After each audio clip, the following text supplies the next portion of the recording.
Bueno, muy buenos días. Gracias por madrugar, porque yo sé que para estar acá en este recinto, por lo menos tuvieron que empezar muy temprano el día hoy. Bueno, yo creo que estos desayunos más que una charla, debería ser más un conversatorio. Entonces también los invito a que voy presentando algunas diapositivas, mirando algunos temas, pero también el que quiera comentar, escuchar, pues por favor lo hacemos de una manera mucho más interactiva y más desayuno entre amigos que otra cosa, ¿de acuerdo? Bueno, yo creo que este título en este momento pareciera obvio, porque hablar del impacto de las pruebas de point of care en enfermedades infecciosas, pues ya lo vemos, y justamente en GOCOVI lo vimos de una forma importante. Estos son mis conflictos de interés para esta presentación. Y aquí nos hicieron una tarea, salió publicada hace un mes o menos, y es una evaluación que hace el CDC europeo sobre qué tanto se utilizan las pruebas al lado del paciente para seguimiento y para evaluación de vigilancia en los países europeos. Y básicamente lo que está mostrando es acá que ya varios países, definitivamente pues es una de las prácticas usual. Algunos no lo han todavía llegado a producir de forma masiva en sus sistemas de salud, pero básicamente lo que muestra esta encuesta es que la mayoría de países pues ya tienen inmersos no solamente para los diagnósticos clásicos de VIH e influenza, sino para otra serie de enfermedades infecciosas, tienen incluido las pruebas de point of care justamente dentro de su algoritmo, no solamente para diagnóstico, sino también para vigilancia. Y aquí, por ejemplo, me gusta esta diapositiva porque les preguntan qué tanto utiliza usted las pruebas para propósitos de vigilancia, para hacer reportes nacionales, para hacer sistemas de vigilancia, para investigación de brotes y así sucesivamente. Y básicamente lo que muestra es que ya un punto importante es que además de la prueba diagnóstica per se sobre el paciente de forma individual, pues básicamente ya los resultados de pruebas de point of care pues se están tomando para todos los sistemas de vigilancia. Y eso es importante porque en una época probablemente era lógico, la comparación entre las pruebas rápidas no era igual que el rendimiento que las pruebas que se tenían de validación. Entonces, en ese sentido, pues siempre todas las pruebas que se hacían rápidas se querían siempre validar y confirmar para poder hacer análisis, sobre todo análisis de vigilancia epidemiológica. Pero esto ha ido cambiando y ha ido cambiando porque, y quiero hacer un punto o centrarme en un punto importante. Hablar de pruebas rápidas no significa pruebas de menor rendimiento, que a veces se queda el concepto de que tener pruebas rápidas es que por ser rápida el rendimiento no es menor. Claro, habrá pruebas rápidas que no tienen el rendimiento adecuado y habrá pruebas clásicas que tampoco tienen el rendimiento adecuado. Entonces hay un punto importante que tenemos que entender, que el concepto de pruebas rápidas y pruebas no es sinónimo de menor rendimiento, sino rendimiento similar o incluso mejor que algunas de las pruebas convencionales, y ese es un punto importante para tenerlo presente. ¿A qué se debe eso? Que la tecnología ha mejorado, básicamente. Disculpen, bueno, esta diapositiva también es básicamente, lástima que no se ven también, esta es ya una publicación y que también evalúa básicamente, y aquí discúlpenme que no se ve bien, yo tampoco lo veo tan bien, pero bueno, créanme que aquí VIH, influenza y otros virus que conocemos que también muestran. Acá lo que quiero resaltar es el tiempo en el cual puede hacerse la prueba rápida. Y ven ustedes que acá cuando vemos en este azulito claro, habla de menos de 10 minutos y aquí entre 10 a 30 minutos. Es decir, una característica, como vamos a ver más adelante, de pruebas rápidas es que estas pruebas rápidas puedan tener ese valor, o sea, que no sea solamente el nombre, sino que en realidad puedan tener una respuesta rápida para que puedan tener un cambio en el manejo del paciente. Y en ese sentido se considera pruebas de menos de 30 minutos. En ese sentido, ya ven ustedes que pues, no es tan novedoso. Ya vemos acá que para diferentes agentes infecciosos, hoy estamos en Congreso de Virología, pero no solamente en virus, sino también ven ustedes en bacterias, incluso en micobacterias, la utilidad de pruebas rápidas, incluso pues, con diferentes tecnologías en las cuales predomina pruebas inmunocromatográficas, pero también tenemos claramente también otro tipo de pruebas como pruebas bioquímicas y pruebas moleculares. ¿Qué quiero resaltar acá? Básicamente que tenemos en este posibilidad de utilización de pruebas rápidas, tecnologías diferentes, de plataformas diferentes que se han adaptado a estas condiciones. Porque ese es otro mito que también teníamos y es las pruebas rápidas son una característica de una plataforma, pero por ejemplo se requiere para pruebas moleculares no son rápidas.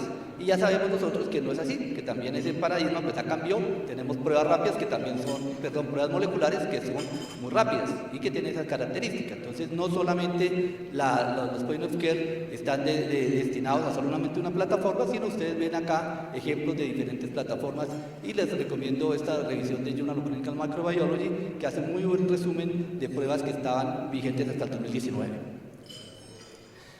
Acá básicamente quiero resaltar las posibles ventajas que pueden incluir tecnologías de point of care.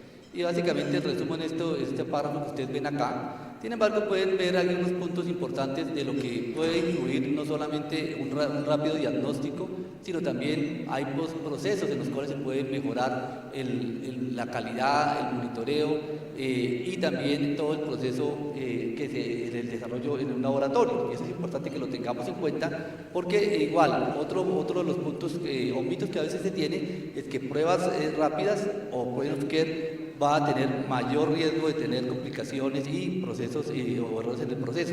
Y muchas veces también lo que se ha visto es que si se establece un protocolo adecuado, incluso pueden mejorar diferentes procesos que se tienen en los laboratorios.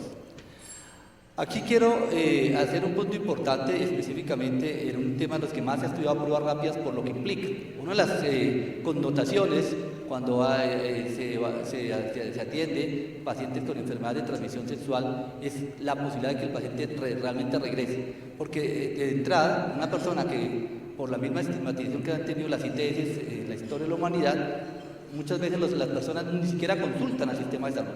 Consultan a la farmacia o se autoformulan o otros por el estilo. Cuando la persona toma la decisión de ir al sistema de salud, muchas veces va una vez y cuando esta persona no se le da una solución inmediata, puede ser que no venga una segunda vez, como ocurriría con otras enfermedades. Entonces, por eso en este escenario se ha hecho énfasis en el estudio de pruebas rápidas para enfermedades de transmisión sexual, y aquí les muestro 12 tecnologías en los Estados Unidos en los cuales lo que quiero resaltar a manera de ejemplo es pruebas que independiente de la forma como se toma, son sangre total o plasma, ya sea por sangre venosa o por capilar, tanto para VIH como para treponema, ven ustedes la sensibilidad y la especificidad de las pruebas, es decir, acá la concordancia, aquí estamos hablando de sensibilidades extremadamente altas, que es lo que uno esperaría para unas pruebas, sobre todo cuando hablamos de VIH, por la misma connotación que ha tenido tradicionalmente el virus de inmunodeficiencia humana, pues tenemos sensibilidades que ustedes ven extremadamente altas. Entonces aquí resalto nuevamente la importancia de tener presente siempre, más que la forma como se hace la prueba, es justamente el rendimiento de la prueba. Cuando hablo de rendimiento de la prueba, estoy hablando de la sensibilidad y la especificidad. Y en esto, como les mostraba, pues hay diferentes plataformas, y aquí como les mostraba en el caso, y lo vimos específicamente para COVID, rápidamente cómo en las pruebas iniciales de pruebas moleculares rápidamente pasaron a ser pruebas rápidas, ya sea de origen molecular o también pruebas de antígeno, en el cual ustedes ven diferentes plataformas, en el cual diferentes plataformas con diferentes rendimientos, como ustedes pueden ver en esta diapositiva. Aquí que quiero resaltar es que justamente para una de las emergencias que hemos vivido todos estos últimos 2 años, pues rápidamente la tecnología avanzó para poder tener diagnósticos rápidos, tanto moleculares como pruebas de antígeno. Recordemos, y nos devolvemos hace 2 años, si estuviéramos hablando en mayo del 2020, estaríamos hablando que una prueba diagnóstica para COVID podríamos estar demorándonos 24, 36 horas y en los picos epidémicos 72, 5 o 7 días. Y justamente esos tiempos tienen un impacto importante no solo para la toma de decisión del paciente, como lo vemos ahora y ahora que tenemos algunos medicamentos en los cuales es supremamente importante empezar tempranamente. Desafortunadamente los medicamentos que se están vislumbrando para COVID tienen utilidad los primeros 3 a 5 días. Después de 5 días del inicio de los síntomas no tienen utilidad y por esto tiene que hacerse una consulta rápida, pero adicionalmente una respuesta rápida, porque si no hay una respuesta rápida, pues se pierden esas 24, 48, 72 horas de uso. Y acá vemos este modelo que plantean en esta publicación, lo que implica en el tiempo, y esto obviamente es una manera general. Alguien podría decir, en mi laboratorio, en mi hospital lo hacemos de una manera diferente, y no es así, los tiempos son diferentes, y es un tema para organizarlo dependiendo de las características de cada sitio. Pero en general, cuando el paciente llega, lo ve el médico solicita la prueba, esta se toma la muestra, para ambos es exactamente igual, y puede ocurrir que haga el análisis de una prueba, pues como su nombre lo dice en el sitio, y básicamente regresa al resultado hacia el médico. Puede ser que esta muestra se lleve al laboratorio, se lleva a un laboratorio de biología molecular, laboratorio de microbiología clínica, si tienen necesidad de cultivos, y esto pues va a aumentar los tiempos, que puede ser, incluso un buen resultado pueden ser en 6 horas, pero fíjense ustedes acá que incluso puede ser mucho más tiempo. Y esto pues hablando del mundo ideal, sabemos que muchas veces esos tiempos que estoy hablando ahí en la vida real puede que no sean, porque por ejemplo en Colombia algunas veces las muestras son transportadas a otras ciudades y esto puede aumentar el tiempo. Entonces, tener en cuenta este punto importante en el diagnóstico clínico y lo que implica en el resultado para el paciente y la respuesta al paciente. Todos quisiéramos, y ahora que estamos en el mundo del internet y de las apps, que uno quiere que coloque el celular y automáticamente le salga la respuesta de todo. Entonces uno quiere que le despiche, le salga de una vez el taxi o le salga que va la comida rápida, y así también se pide al sistema de salud, ¿no? Al sistema de salud la gente cada vez quiere que yo llegue y le diga el diagnóstico, el tratamiento, e incluso que se mejore inmediatamente, ¿no? Ya quiere, cada vez las expectativas han ido cambiando. Y en ese sentido también es un punto importante que lo tengamos presente en la misma resultados de calidad.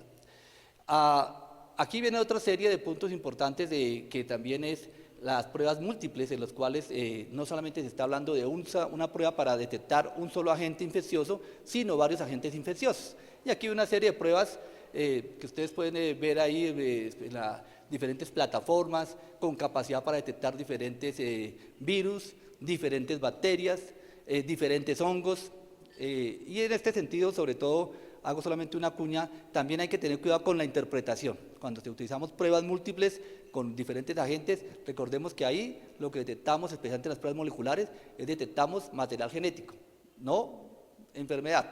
Entonces, la decisión de la enfermedad y qué tanto ese material genético es causante del proceso del paciente, hay que evaluarlo. No necesariamente un resultado molecular significa que el paciente está infectado. Y ese es otro mito. Prueba molecular es lo máximo y eso significa que el paciente está infectado. Lo que significa es que el paciente tiene trazas de material genético de ese agente infeccioso. Si eso está relacionado con el cuadro clínico o la enfermedad, eso depende de nosotros, de poder hacer el análisis y poder interpretar. Y eso es importante porque a veces estamos viendo que una tecnología es muy buena, si no se utiliza adecuadamente terminamos malinterpretándola o no utilizándola adecuadamente.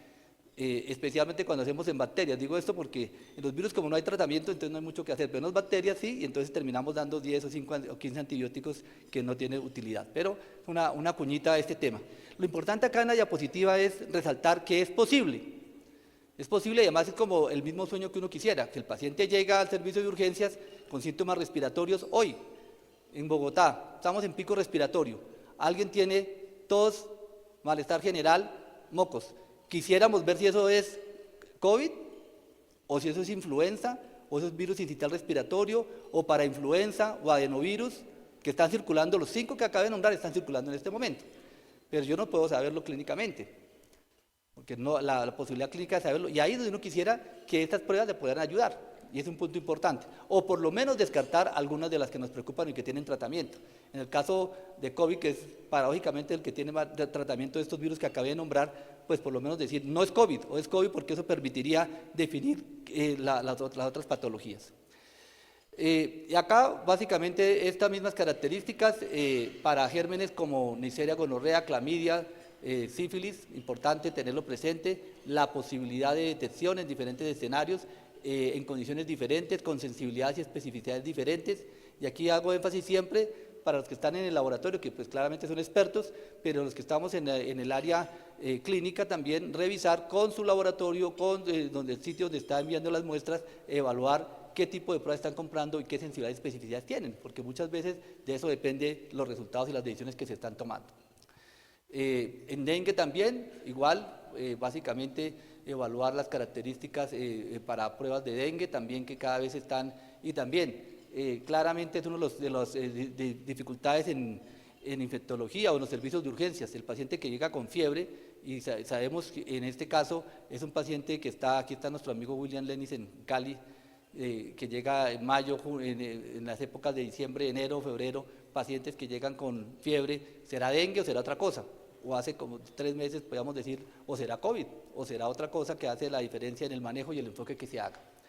Entonces, hasta aquí básicamente recomendemos también que ya esto no es novedoso, fíjense ustedes que ya la OMS para el 2020 estaba en el caso de COVID dando las pautas para poder llegar a un abordaje importante.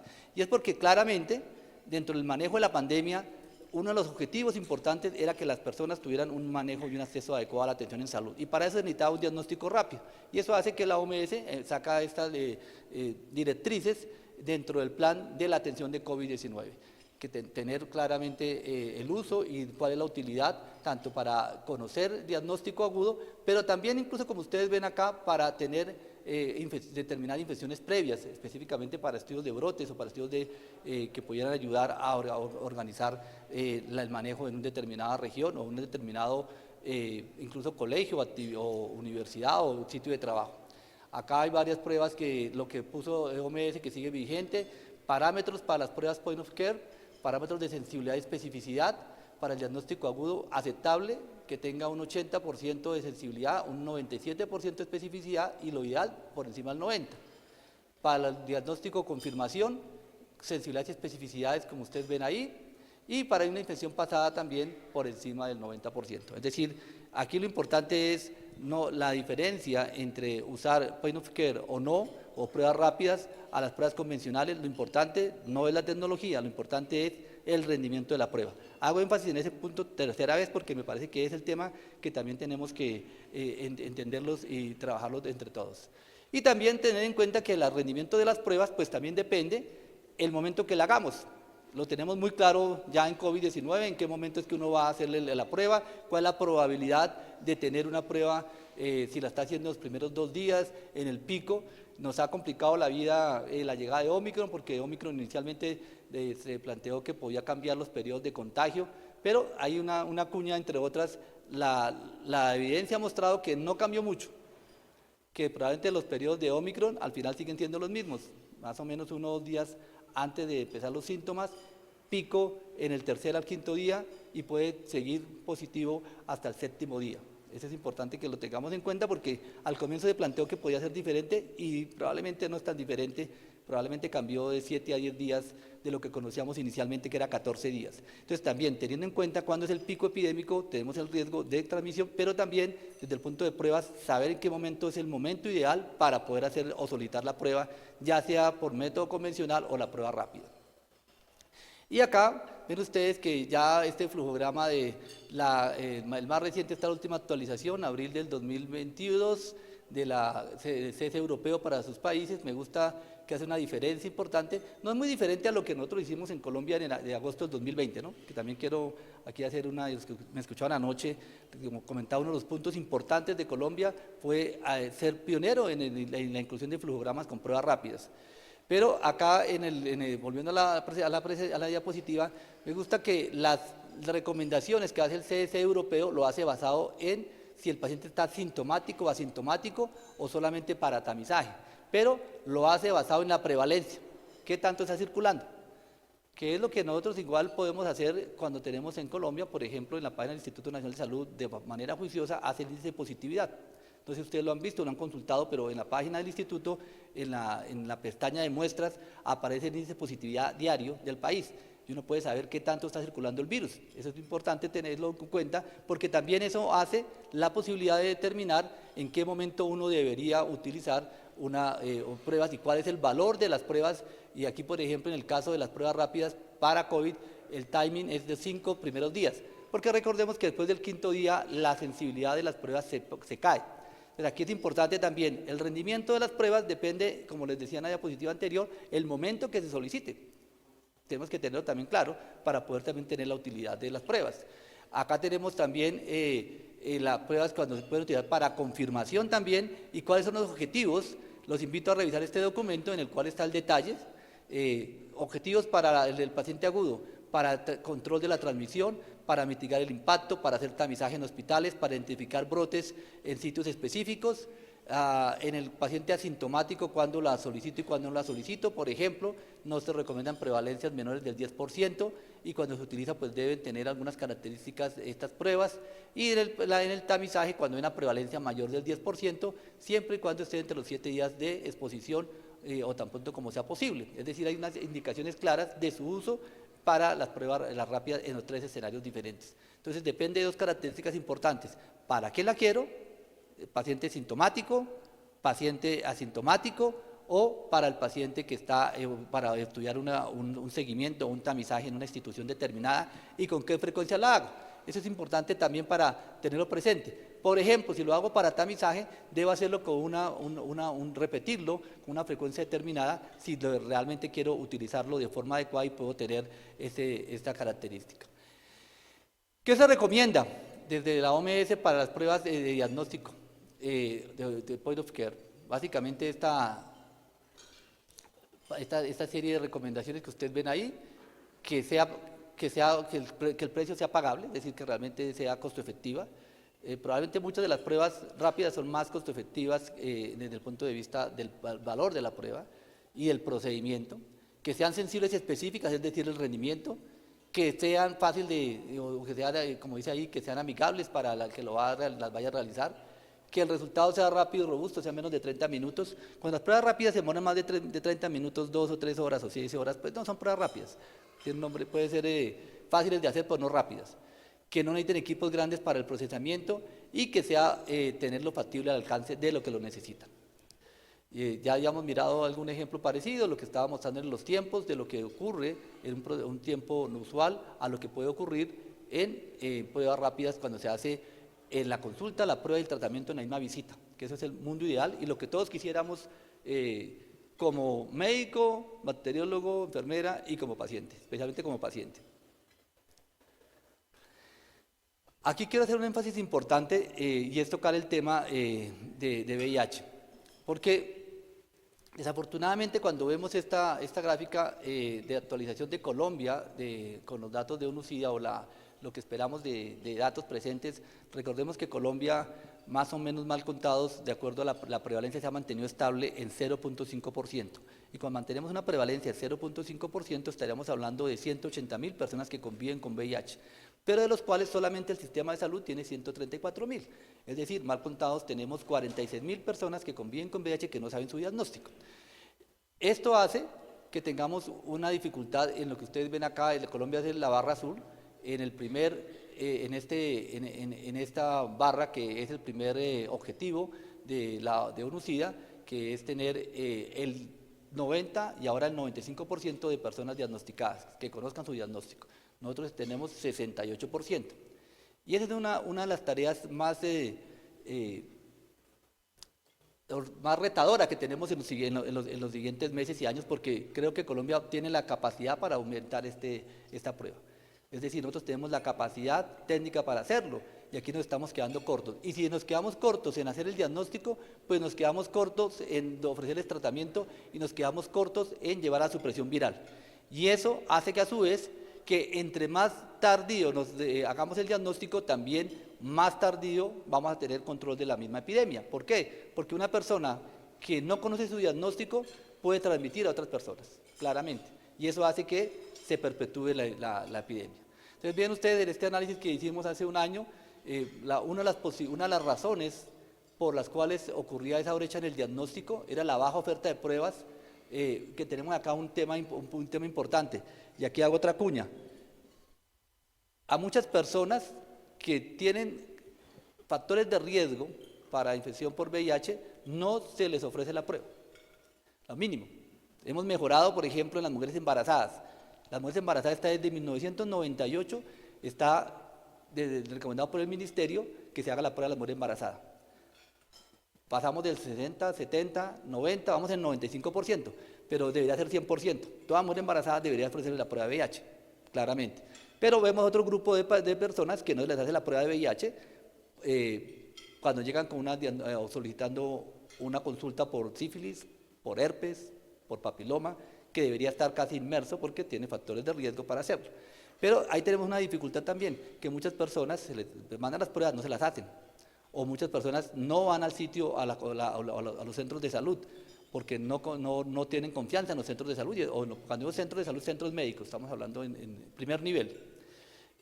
No se usan pruebas rápidas, por alguna razón se consideró en VIH, queda como el imaginario que las pruebas rápidas eran pruebas de menor rendimiento. Es un tema nuevamente que tenemos que cambiar, y también ofrecérsela a personas jóvenes, porque definitivamente cada vez el inicio de relaciones sexuales está aumentando, 12 o 13 años en este momento. ¿Esto qué connotación tiene? Lo que ustedes ven acá, esto que ven acá en rojo, naranja más oscuro, es estadio 3. ¿Qué significa? Que el 35%, es decir, 1 de cada 3 personas, de cada 13 personas que conviven con VIH en Colombia, se diagnostican en estadio avanzado, lo que llamamos estadio SIDA. Es decir, esta persona no se le ofreció el diagnóstico oportunamente y cuando se diagnosticó ya tenía estadio avanzado, con una repercusión para la persona, porque la recuperación es más lenta, obviamente, el que está con más severo, pero también en que duró un lapso de tiempo en el que la persona pudo seguir transmitiendo, como comenté previamente. Y esto se ve reflejado en esto, que para mí es un tema de bastante preocupación, si no puedo decir otra palabra, y es la tasa de mortalidad en VIH. La tasa de mortalidad en VIH no ha cambiado en los últimos 10 o 15 años en Colombia, a pesar de que tenemos más medicamentos, de que tenemos nuevas guías, de que tenemos otras cosas, la mortalidad sigue siendo la misma. Y pareciera que no estuviéramos haciendo nada, los que hemos tenido que trabajar o trabajamos con VIH, básicamente vemos la misma curva, mientras vemos en otros países que ha empezado a extender. ¿Qué pasa? Diagnosticamos tardíamente. La principal razón por la cual ocurre esto es porque cuando diagnosticamos personas en estadio avanzado, incluso se notifican al sistema de salud porque se mueren. O sea, la notificación es por el DANE más que por otra cosa. Eso hace que en la guía del año pasado, que estaba en fase de implementación, tengamos en cuenta la importancia de la inclusión de las pruebas rápidas en el diagnóstico. Entonces, básicamente ustedes ven acá esta pregunta que hacíamos en el consenso: si utilizamos pruebas de inmunoensayo o pruebas rápidas versus el Western blot, la carga viral, para el diagnóstico oportuno en adultos y gestantes. La conclusión y la recomendación es: se recomienda utilizar pruebas rápidas de tercera o cuarta generación. Claramente es una recomendación que está en la guía. Y aquí está el algoritmo, básicamente se aclara justamente la utilidad de las pruebas rápidas tanto en una prueba de tamizaje como una prueba confirmatoria, utilizarlas. Y aquí lo importante, en el asterisco de estos algoritmos, está la importancia de qué pruebas rápidas se utilizan. Y aquí es importante nuevamente la importancia tanto del mismo INVIMA y también como cada uno en su hospital revisar qué pruebas rápidas son las que utilizan y qué rendimientos se utilizan. Y aquí básicamente también algo que también está ya incluido en la guía y en el cual creo que entre todos tenemos que hacer un trabajo muy fuerte para hacer, que es la implementación. Recuerden que de nada sirve la guía es compleja hacerla, pero es lo más fácil. Lo más difícil es la implementación y lo más difícil es que se haga adherencia a esa implementación. Aquí en Colombia tenemos un error, y es que muchas veces saltamos de hacer la guía, la socializamos y ya queremos la adherencia y no la implementamos. Y nos saltamos ese paso como si la socialización fuera la implementación. Entonces, hacer una presentación de la guía, eso es socializarla, no implementarla. Uno tiene que implementar como lo que sabemos cada uno de nosotros en cada uno de sus trabajos. Entonces, aquí creo que es un punto importante de poder hacer, ya que está en la guía, ya que está en el sistema de salud, implementar el autotest. Cada vez es una de las necesidades que tenemos, porque justamente esa es la manera como también se va a mejorar el diagnóstico oportuno. Aquí básicamente tenemos las recomendaciones, facilidad de la OMS, las recomendaciones que tiene una serie de pruebas que están precalificadas. Ustedes pueden encontrar en la página de la Organización Mundial de la Salud cuáles son las pruebas precalificadas por la Organización Mundial de la Salud, justamente para ser utilizadas en los diferentes países. Ya nos hacen la tarea, hacen una precalificación de la calidad de las pruebas. Y acá lo que quiero resaltar es que justamente estas soluciones de Point of Care tienen gran impacto en primer nivel. Fíjense que puede tener impacto en el segundo y el tercer nivel, pero en general el lugar donde tiene que llegar es al cuidado primario. Ahí es donde tenemos que hacer énfasis en el desarrollo o la implementación de este tipo de estrategias. Y aquí también vemos la precalificación de OMS, de las diferentes pruebas que se están utilizando y que están precalificadas por la OMS, y en Colombia también, que está apoyado por el Fondo Global, los programas del país. Pueden encontrar en el Fondo Global, que está acá. El Fondo Global también se puede encontrar en esta página también estas precalificaciones que se están haciendo. Acá importante también en que en las pruebas rápidas, especialmente en VIH, entendamos la posibilidad de la diferencia entre una prueba de tercera y cuarta generación. Para los no expertos, la diferencia entre tercera y cuarta generación es que tiene el antígeno P24. ¿Y eso en qué se traduce? Que puede detectar 2 o 3 semanas más, en escenarios diferentes, en escenarios del paciente con infección aguda.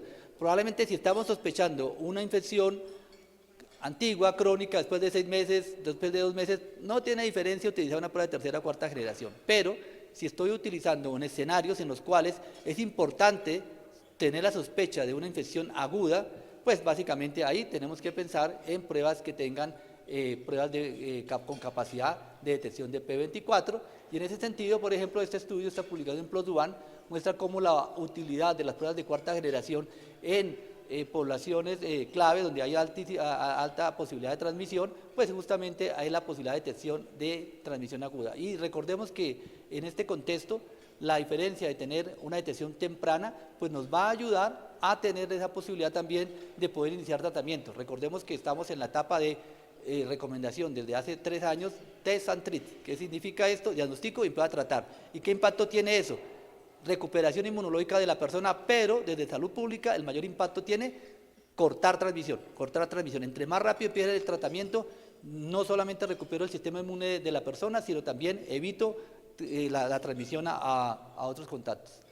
Y este es otro ejemplo de las pruebas en las cuales puede utilizarse pruebas rápidas en los contextos como sitios específicos, en este caso prisiones, en los cuales también puede facilitar la posibilidad de tener acceso y búsqueda de pacientes o detección temprana de personas que puedan estar conviviendo con VIH. Igual lo que les decía hace un momento, recordar que aquí el periodo y los días que pueden ayudar las pruebas de antígeno P24, básicamente este periodo que puede ser importante, en el cual tengamos una ventana adicional con la carga viral, con el antígeno y con los anticuerpos. Aquí vemos los 3 periodos, pruebas moleculares, P24 y pruebas de detección de anticuerpos comparado con los días. Básicamente estos días que nos ganamos pueden ser útiles específicamente para lo que acabé de comentar. La otra posibilidad es para el seguimiento, ya hablaba del diagnóstico, pero también hay pruebas que pueden ayudar a hacer el seguimiento a las personas, y básicamente en VIH pues está los resultados de detección o seguimiento con pruebas de CD4. Vemos muchas veces que la posibilidad de poder hacer este tipo de pruebas de seguimiento no se logra en la herencia que uno quisiera. Si ustedes miran en los datos de la última cuenta de alto costo, tenemos que solamente el 30-40% de los programas de VIH hacen seguimiento con CD4. Y en este sentido, pues también hay la posibilidad de evaluar técnicas en las cuales pueden facilitar. Eso hace que la OMS recomienda empezar a utilizar pruebas rápidas para poder evaluar el conteo de CD4. Antes se utilizaba para iniciar el tratamiento, ya no lo utilizamos para eso, pero sí lo utilizamos para hacer seguimiento y ver la respuesta al mismo tratamiento. Aquí estas pruebas también importante, la clave es tener la posibilidad y el rendimiento de las mismas. Ustedes ven acá, por ejemplo, cómo esta prueba de prima CD4, comparando con la prueba de CD4 convencional, ven ustedes acá cómo hay una concordancia del 0.95, es decir, realmente hacer una prueba rápida en este sentido con la citómetro convencional pues está en una concordancia extremadamente alto, y aquí también ven en otro estudio que muestra exactamente la misma resultado. Hago énfasis en que hace unos 2 o 3 años trabajamos en un estudio de impacto presupuestal para evaluar qué implicaba hacer la prueba rápida autotest en Colombia. Y básicamente para el sistema de salud colombiano el autotest es una prueba que es costo efectiva. Y básicamente, ¿qué es costo efectiva? Que después de 3 años se recupera lo que invierte el país en la inclusión de la prueba en el plan de beneficios, que es una prueba que está en el plan de beneficios, qué tanto se recupera en 3 años para poder tener importancia desde el punto de vista, si lo podemos ver, financiero, no desde el punto de vista de salud, ya vemos que los de salud no tienen ninguna discusión, pero también desde el punto de vista financiero tiene un impacto. Acá tenemos ya la utilización para otros puntos importantes, pruebas rápidas para provisión de PrEP. Recordemos que es otra de las recomendaciones de las guías, ofrecer a las personas que tienen factores de riesgo PrEP, y entre eso, pues entre más rápido se haga también más fácil podemos disminuir la posibilidad de transmisión. Igual pruebas rápidas en mujeres gestantes. Recordemos que también tenemos una posibilidad en las cuales necesitamos tener el resultado rápidamente, es decir, aquí no solamente es el rendimiento, sino la oportunidad de esa prueba. Y saliéndonos de VIH, pues también tenemos pruebas de point of care para el virus de influenza. Recordemos que antes de COVID-19 la preocupación que teníamos era influenza, principalmente, y por eso también sabe si una persona tenía influenza o no tenía influenza, y básicamente pues hay una serie de pruebas que están concentradas en detección temprana de influenza, y también separar qué tipo de influenza hay y la posibilidad que tengan combinación de otros virus. Acá lo importante, como digo siempre, es revisen la sensibilidad, la especificidad de la prueba que ustedes están considerando adquirir, o si ustedes tienen resultados de laboratorios, revisen qué pruebas y qué sensibilidad y especificidad tiene cada una de las pruebas, ya sea para detección temprana, en este caso para CD4, o incluso para tuberculosis, que también es una posibilidad importante de tener. Y el otro punto clave son los resultados, en qué momento se puede tener el resultado. Ven ustedes acá esta serie de pruebas para hepatitis, sífilis, en las cuales sensibilidades por encima del 90-95%, algunas del 100%, y con resultados también en tiempos importantes. Cada vez nos encontramos a más retos. Ahora vemos que estamos en buen momento, estamos sin tapabocas, vemos cómo ha caído la transmisión del virus del SARS-CoV-2, que entre otras no, importante, aquí me estaba preguntando al comienzo que si ya estamos en endemia, importante que independientemente que estemos en endemia, pandemia o epidemia, recordemos que estamos en un momento estable de baja transmisión del virus, pero el virus no se ha ido, no significa que no pueda volver a hacer picos epidémicos. Hablar de endemia no significa que no haya picos.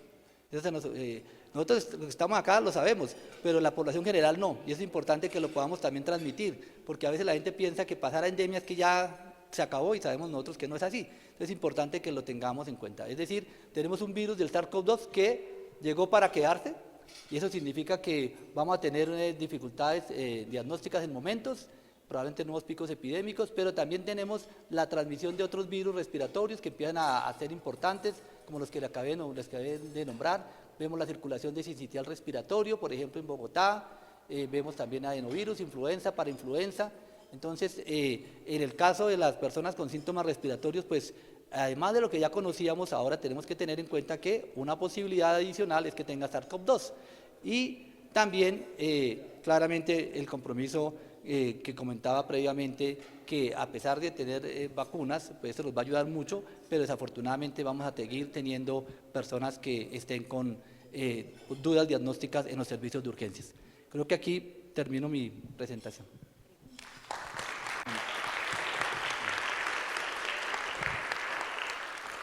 Y ahora sí, preguntas y comentarios.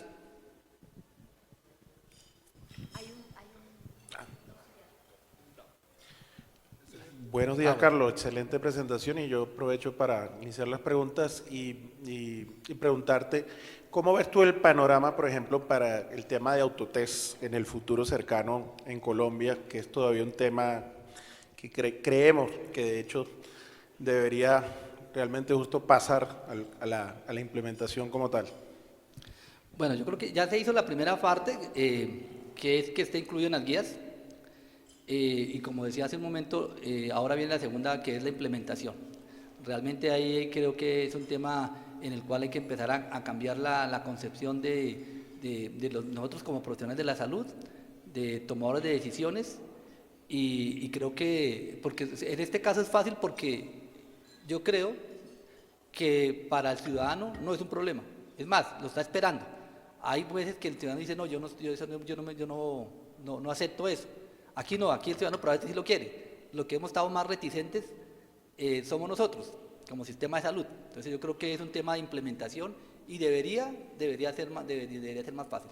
A mí me parece que estamos en una etapa diferente. Aquí está el doctor Sigifredo de tiempos remotos en VIH, y toda la curva que se ha venido haciendo, todo lo que ha habido, toda la misma tecnología, la misma estigmatización y todo lo que ha pasado, pero yo creo que eso también es histórico y yo creo que hay que pasar la página, y en ese pase de página pues también tenemos que ir adaptándonos a otras realidades. Es decir, así como en una época era importante tener el consentimiento informado, cuando se colocó el consentimiento informado era importante porque a la gente le pedían pruebas y lo sacaban de su trabajo, y era obligatorio hacerse la prueba de VIH, y eso fue las razones del consentimiento en Colombia y en el mundo. Pero ahora el consentimiento a veces se convierte en una barrera, porque a veces la gente no hace la prueba, y eso que el consentimiento ya cambió la normativa, pero hay gente que todavía se quedó en lo que decía tiempo. El Western Blot fue muy importante para la confirmación, pero es histórico. Ya no, hablar de hacer pruebas confirmatorias con Western Blot en VIH, pues no, pero hay laboratorios que lo hacen, digamos que lo tenemos en cuenta. Entonces digamos que eso, yo creo que hay momentos en los cuales tienen que ir cambiándose, y creo que este es un momento en que tenemos que cambiarlo porque lo necesitamos. Yo creo que ese dato es penoso por tener un 30-35% de personas sin diagnóstico, me parece penoso. Buenos días, Sigifredo Ospina, de Medellín. Excelente, doctor Carlos. Yo creo que es un panorama demasiado interesante que nos muestra como en el punto en el que estamos y que quizás muchos ni siquiera conocemos. Lo de autodiagnóstico ya lo está haciendo la gente. Están comprando las pruebas en Estados Unidos y las tienen ahí en el nochero y se las hacen. Pero es un futuro que va a llegar. Yo lo que quisiera llamar un poco la atención en el sentido de que pues POCT llegó para quedarse como el COVID, y no solamente para quedarse, sino para crecer, y que es una gran oportunidad que no debemos desaprovechar. Planteaba yo ejemplos de cómo hay municipios en Antioquia que remiten pruebas de dengue al laboratorio de salud pública y reciben resultados a los 6 meses, y que no me escuche mi hermanita que trabaja allá con dengue. Pero son situaciones que vemos en este país cuando tenemos disponibilidad de pruebas, como en tantos casos que presentó el doctor Carlos ahora.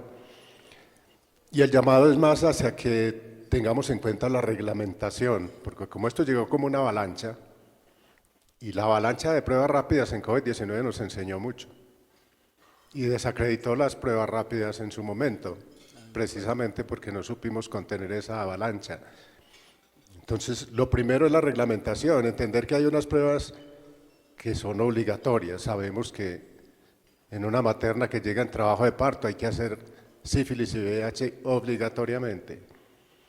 Adicionalmente de pruebas de hepatitis, etcétera, etcétera. Segundo, que ya hay una legislación en Colombia reciente, muy reciente. Por fin se incluyó en las normas de habilitación la palabra POCT. Quedó muy cortica la reglamentación, pero quedó. Luego sale una resolución que establece las normas que debemos tener en cuenta para implementar POCT en un servicio de salud, que es un poco más amplia.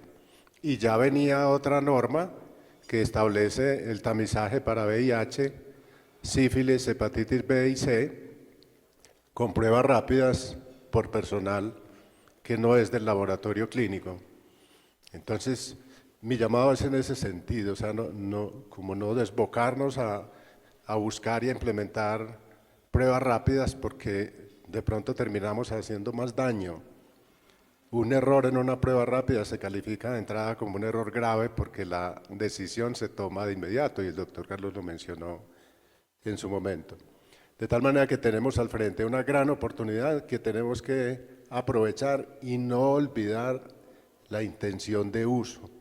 También lo mencionó el doctor Carlos reiteradamente, o sea, ¿para qué fue diseñada esa prueba? ¿Qué nos pasó al comienzo con el antígeno para COVID-19? O sea, si sirve, no sirve, esto como que está más malo, que hay mucho falso negativo. Pero rápidamente se logró contener esa avalancha, precisar cuál era el punto de mejor rendimiento y lo presentaba anoche el doctor Carlos, el gran impacto que tuvo la prueba de antígeno, porque la prueba molecular ya estaba desbordada. Voy a pasar el micrófono al doctor César y ya luego el doctor Álvarez para que nos cuente un poco de su experiencia, la confianza que tienen los médicos hoy, su percepción con respecto a estas pruebas. Muchas gracias. Buenos días a todos. Mi nombre es César Ponce, de Santa Marta, Colombia, pero estoy trabajando en Curazao, el Reino de Holanda. Mi inquietud es precisamente lo de las pruebas rápidas de antígeno para COVID. Con la conferencia que nos ha mostrado el doctor Carlos hoy, entonces no deberíamos usar las pruebas rápidas de antígeno, porque no alcanzan la sensibilidad. Un laboratorio colaborador de Organización Mundial de la Salud de alto reconocimiento, como es el Erasmus Medical Center en Rotterdam, Holanda, demostró en el estudio comparativo que las pruebas de antígenos, cuando se hicieron con la avalancha del Omicron, solamente detecta cuando la prueba molecular tiene 24 ciclos y las pruebas de molecular para COVID pueden detectarse hasta con 42 ciclos. Entonces, este es un gran problema. E incluso en Curazao ya la comunidad aprendió y cuando le exigen pruebas de COVID que sale con un PCR positivo, se va a otro laboratorio y hace una prueba de antígeno que le resulta negativo. Y en el mismo laboratorio donde estamos laborando ya lo vemos con mucha frecuencia. Y cuando le hacemos el seguimiento a los pacientes. Entonces, mi inquietud, yo sé que para salud pública se tienen otra visión y otras cosas, pero desde el punto de vista técnico, ¿será que debemos seguir aceptando las pruebas rápidas de antígeno de COVID? La respuesta concreta es sí. ¿Y por qué? Yo difiero un poco en el concepto en el sentido en que con el cambio de las variantes, eso está publicado, ha tenido más impacto sobre algunas pruebas moleculares, de acuerdo al sitio, de dónde está y la variabilidad que tiene el sitio de donde está detectando la prueba, ya sea el antígeno o las pruebas el target de las pruebas moleculares. Entonces, algunas pruebas moleculares, no todas, de hecho, de Estados Unidos sacaron 3 o 4, las retiraron por esa característica de la variante, dependiendo del sitio donde están las mutaciones. Entonces, en realidad, la sensibilidad de las pruebas de antígeno no ha cambiado con las variantes. Claro, hay que tener en cuenta un punto importante. Cuando estamos hablando de pruebas de antígeno o cualquiera de estas pruebas rápidas, que lo dijo muy bien el doctor Cifres, cual estoy completamente de acuerdo, en el desborde de pruebas rápidas hay que mirar qué prueba rápida estamos hablando. Y que, sobre todo, tuvimos afortunadamente nosotros no caímos en Colombia en ese tema, desafortunadamente, lo puede decir uno, Perú lo cayó, y es cuando se empezó a utilizar pruebas serológicas rápidas para el diagnóstico agudo, y obviamente eso fue una mala decisión, porque las pruebas de anticuerpos después se encontró que probablemente aparecían positivos después del 10 o 15 días y son útiles para otras cosas, no para el diagnóstico agudo. En las pruebas de antígeno, entonces también hay una serie de pruebas, hay varias validaciones de pruebas de antígeno. Hay una que me gusta mucho de Lancet Infectious Disease, que probaron como 14 pruebas de antígeno diferentes, y encuentran que hay pruebas de antígeno que no sirven para nada, y otras que sirven mucho. Y lo otro es que claramente, a medida que ha pasado el tiempo, lo que se ha visto es cuál es el momento ideal. Inicialmente podía ser hasta 10 días, o 7 días, 5 días, y probablemente entre más rápido se haga de inicio los síntomas o el contacto con la persona positiva, es donde más rápidamente funciona. Ahí es el punto. Si la hacemos en el día 10, la sensibilidad puede estar cayendo al 20% comparada con las pruebas de PCR, y puede pasar lo que usted nos plantea, doctor César, que hay una discordancia altísima con las pruebas de PCR. Lo otro que también hay que tener en cuenta es las pruebas de PCR pueden salir positivas y pueden ser positivas por mucho tiempo. Pueden salir positivas hasta 28 días e incluso hasta 6 meses la misma prueba positiva. Que ese significado de ese valor positivo, de esas hebras de ADN que estén ahí, o material genético ya que detecte, ¿cierto?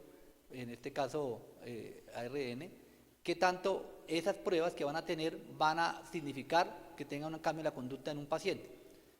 Ese es un punto importante. Usted tocó un tema que pues obviamente no lo toqué acá, y es pues ya la sensibilidad, la especificidad, depende de lo que uno quiera y cuál es la capacidad para lo que quiera para el paciente, o si está desde el punto de vista de control de su nicho familiar o de salud pública, donde se considera que se puede transmitir. Entonces ahí también en general, lo que decía, cambió en la variante Omicron los tiempos.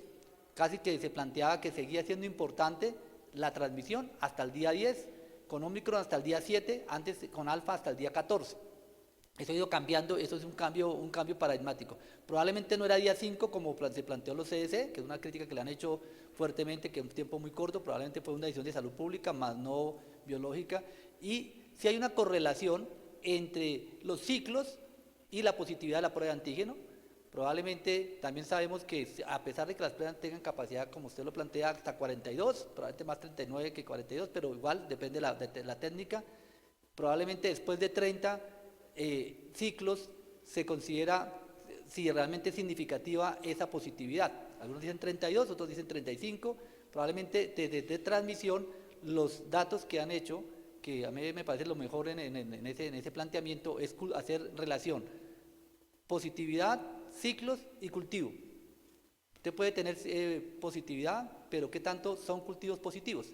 Y al final muestran que después de 30 la posibilidad de tener un cultivo positivo es extremadamente baja. O sea, realmente sí es que hay. Digamos que siempre en biología puede pasar, siempre habrá, y lo mismo, alguien con ciclos 35 podrá transmitir, pero digamos que al final nos toca siempre hacer un punto de corte. Y por eso, en ese sentido, yo creería, acortando la respuesta, yo creería que las pruebas de antígenos sí siguen siendo útiles, depende para que usted lo necesite y el momento en que lo vaya a hacer. Y completamente de acuerdo con el doctor Sigifredo, tenemos que tener, y aquí hago énfasis en la palabra implementación. Implementar no es hacerlo más rápido, es implementarlo bien. Implementarlo bien significa evaluar bien las pruebas, qué pruebas tienen las connotaciones, que sí estén reguladas, que además a veces la prueba puede estar bien, pero si yo la manipulo mal, no cumplo las condiciones que tienen que llevar, de pronto la voy a colocar en el consultorio o en un centro médico en el Chocó con condiciones de humedad. Este tema que parece sencillo, cuando se implementan las pruebas, si no lo tienen o no miro la prueba, las características, y adicionalmente también el entrenamiento de quien lo va a hacer, porque también hay que hacer entrenamiento. Yo estoy de acuerdo con ese planteamiento, de hecho fue uno de los defensores de que esas pruebas deben salirse del sistema de salud y que hay personal que las deben hacer, diferentes a bacteriología o enfermería, que haya otro personal que lo pueda hacer, pero hay que entrenarlos. Uno no le puede dar un kit una cajita de pruebas a cualquier persona para que las haga e identifique pruebas. Entonces, no puede ser, tiene que entrenarse. Y ese es un riesgo que puede pasar a veces en nuestro país, que a veces pasamos de tratar de ser pragmáticos, y ser pragmáticos es no hacer las cosas bien a veces. Y sobre la percepción que el doctor Santiago preguntaba, la percepción de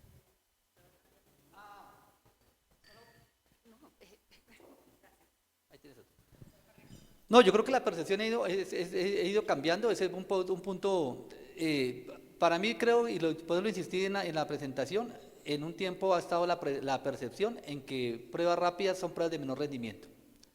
Ese es un tema que como hago prueba rápida, entonces, pero esa prueba toca volverla a hacer porque es una prueba, es como una percepción que hay que cambiar en el planteamiento médico. Y creo que en ese sentido es importante también capacitar en el tipo de pruebas. Muchos de nuestros médicos, y es culpa de nosotros en las universidades, que no les explicamos bien lo que implica, así como la serología se convirtió en sífilis, hagas una serología para sífilis, hagas una prueba de ELISA para VIH, cuando no sabemos que ELISA es una técnica y que hay inmunoensayos y hay otras técnicas. Ese concepto hay que trabajárselo mucho más en la parte médica para entender muy bien lo que son las diferentes pruebas, las diferentes plataformas y lo que es el rendimiento de la prueba. Parece sencillo, pero no se hace, y eso es un tema que a veces la percepción no es la correcta, y en eso creo que todavía nos falta para trabajar, es mi punto de vista.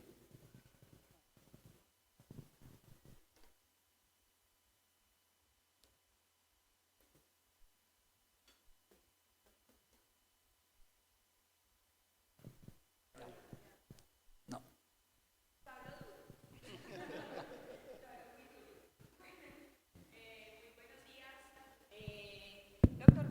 nos mencionaba el doctor ahorita, se va a escuchar más duro. Como mencionaba el doctor ahorita, pues ya muchas personas podemos acceder a tener pruebas incluso caseras, porque las traemos de Estados Unidos, de Europa, de Londres, ¿cierto? ¿Qué tan lejos estamos acá en Colombia realmente de implementar eso y qué tan prudente sería que nosotros tuviéramos este acceso tan directo como se está teniendo en otros países? Sí, yo creo que de entrada, creo que pues yo estoy en desacuerdo en esa política de traer pruebas de otros lados, porque a veces no sabemos cómo se hace el proceso. Pero el punto es que nos pone un desafío, porque al final, si nosotros no lo hacemos como sistema de salud, pues la gente lo va haciendo y se va volviendo y se va apropiando. Entonces, como lo que tú planteas y lo plantea el doctor Cifre, y sé que lo están haciendo, que la gente trae los kits y las pruebas caseras y lo traen, y ahora que en Estados Unidos están regalando, entonces las familiares le mandan las que no utilizan y llegan acá. Y el problema es que en qué condiciones las guardan y cómo las mantienen, sin ninguna información. Entonces, de pronto, a eso yo creo que lo que hay que hacer es adelantarnos también. Es decir, si la tecnología está a ese nivel, pues nosotros no podemos quedarnos atrás de la tecnología. Lo vivíamos en Colombia con la telemedicina. Nos quedamos con una reglamentación antigua en el cual se planteaban unas condiciones tecnológicas que eran de 1996, 2006, y pues ya la tecnología avanza a un paso gigantesco en el que toca adaptar esas recomendaciones. Entonces yo sí creo que, y me tomo las palabras del doctor Cifredo nuevamente, los buenos que llegaron, el POCT llegó para quedarse. Lo que toca es cómo adaptarlo y cómo hacerlo rápidamente y hacerlo bien y ver cuál es el escenario. Hay cosas en las cuales no está indicado y hay otras escenarios en los cuales es supremamente fácil. Hacer una prueba de troponina POCT, buenísimo en un paciente que está con dolor torácico. En otras cosas probablemente no, y probablemente no se tiene la tecnología en este momento. Entonces yo sí creo que el resumen es, se tiene que ajustar la legislación para eso.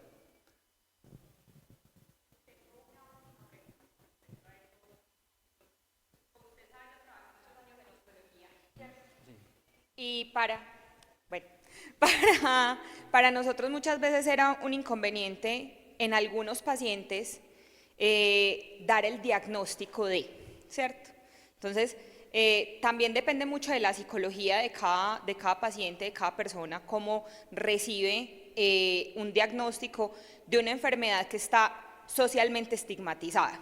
Entonces me voy precisamente en este momento que estamos en una Sinviri, que ya estoy del lado de la virología, ¿cómo se manejaría en los pacientes en el caso de que ya lleguemos al punto de las pruebas caseras para, por ejemplo, VIH, garantizar que eso no nos dispare inconvenientes de suicidios, de violencia, de todo este tipo de cosas, ¿cierto?, que puedan generar el conocer un diagnóstico, como decía el doctor, de pronto mal llevado o de manera incorrecta, sin un proceso, ¿cierto?, de una enfermedad que lamentablemente aún sigue siendo muy estigmatizada en la sociedad.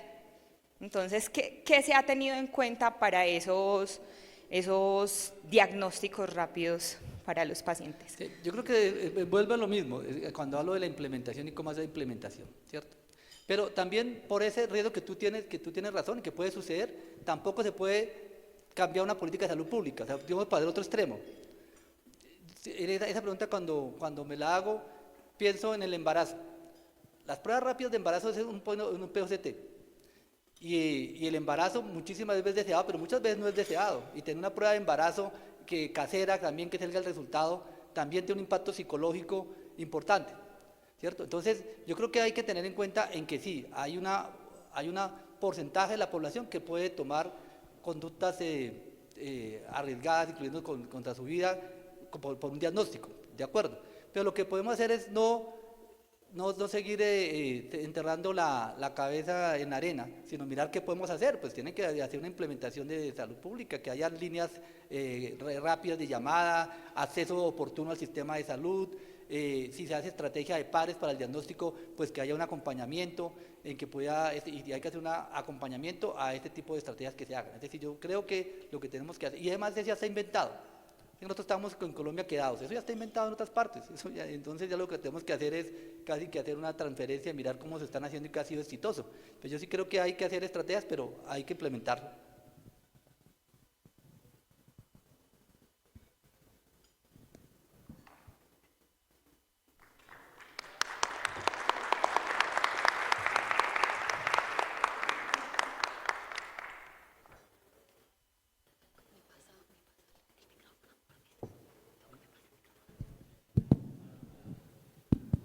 Bueno, pues en nombre de Abbott, muchísimas gracias a todos quienes han asistido a esta conferencia. Gracias al doctor Álvarez por siempre hablar tan transparentemente de lo que significan las pruebas rápidas y tecnología Point of Care. Estamos nosotros también en esa misión de acompañar y de asesorar de la mejor manera la correcta implementación de las pruebas. Por favor, a todos aquellos que quieran, que tengan mayor interés o que quieran mayor información sobre nuestro portafolio o sobre asesoría, por favor, remitirse a este código QR, que lo pueden escanear a través de sus teléfonos y allí simplemente nos dejan sus datos, el interés que tienen y por supuesto nosotros los contactaremos. Muchísimas gracias a todos, esperamos que tengan un resto de congreso excelente como hasta ahora viene siendo y espero volverlos a ver, los esperamos en el stand de Abbott, bienvenidos y bueno, muchas gracias por la atención. Buen día para todos.